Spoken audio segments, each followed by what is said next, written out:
বন্ধুরা, আমার আজকে একটু তাড়াহুড়ো হলো, তার জন্য তোমাদের আমি এটা শেয়ার করতে পারিনি প্রথম থেকে। একটা দারুণ রেসিপি তোমাদের সাথে মনে করেছিলাম, তাহলে প্রথম থেকে যখন করতে পারিনি তাহলে শেয়ারটা করব না, কিন্তু করতে গিয়ে আমার হলো না, দারুণ একটা রেসিপি তোমাদের সাথে একটু শেয়ার না করলে ভালো লাগছে না। এটা কিন্তু আমি কচু আমি সেদ্ধ করতে দিয়েছি, গাঠি কচু। এবার আমার এর মধ্যে একটু অর্ধেকটা পাতিলেবু দিয়ে দিয়েছি। এবার এটা আমার সেদ্ধ হয়ে গেছে, এবার আমি এটাকে ভেজে নেব। গাঠি কচু আলু দিয়ে আমি নারকেল বাটা দিয়ে আমি এই রেসিপিটা করবো, একদম শুকনো শুকনো মাখা মাখা।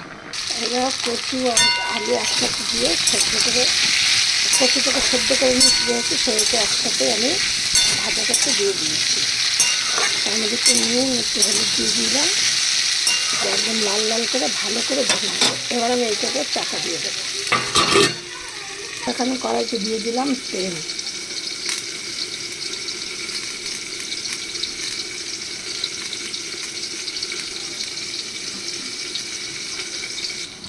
এবার দেখো কিছুটা দিয়ে দিলাম সাদা জিরে, আর দিলাম একটা শুকনো লঙ্কা, একটা কাঁচা লঙ্কা ফোড়ন। এবার দেখো যে আমার এগুলো কিন্তু ভাজা হয়ে গেছে। এবার দিয়ে দিচ্ছি আমি এর মধ্যে মশলাটা।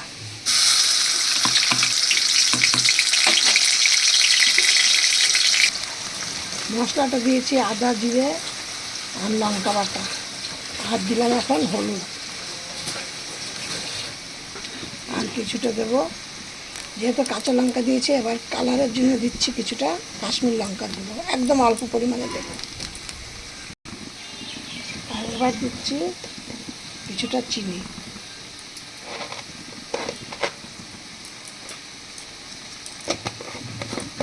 এবার এর মধ্যে দেবো অল্প একটু জল। জলটা দিলে কী হবে, আর নাহলে নিচে লেগে যাবে।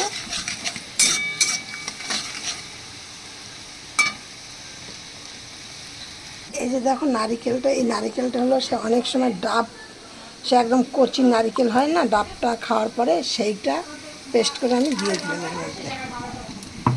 দিয়ে নিয়ে এবার আমি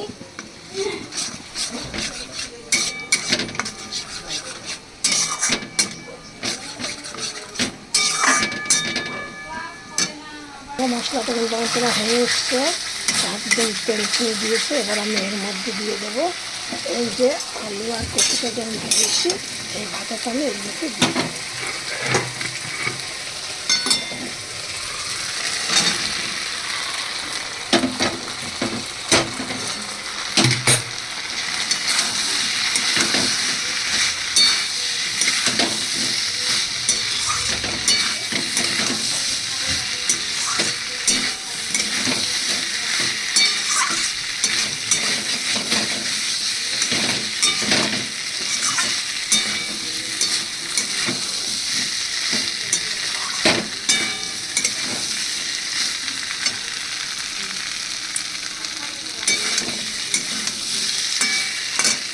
এটা আমার প্রায় হয়ে এসছে। এবার দিয়ে দেবো নুন, কিন্তু আমি এতক্ষণ নুন দিইনি।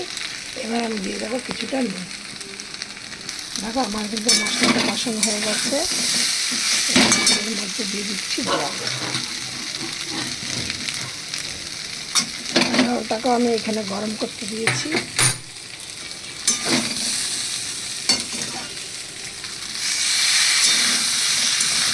মশলা যত কষানো হবে তত টেস্টি খেতে লাগবে।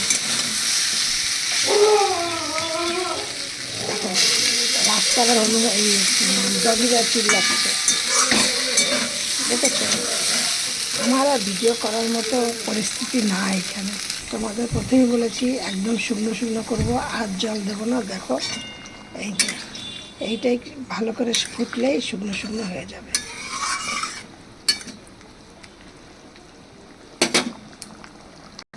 দেখো আমার রেসিপিটা হয়ে গেছে, আমি এবার নামিয়ে দিচ্ছি। একটু ঘি দিলাম।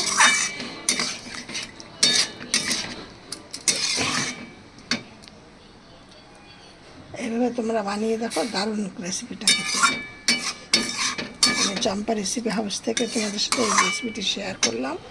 রেসিপিটা তোমরা তৈরি করে খেয়ে দেখবে, দারুণ একটি সুস্বাদু খাদ্য। একবার খেলে একদম মুখে লেগে থাকবে, বারবার খেতে ইচ্ছা করবে।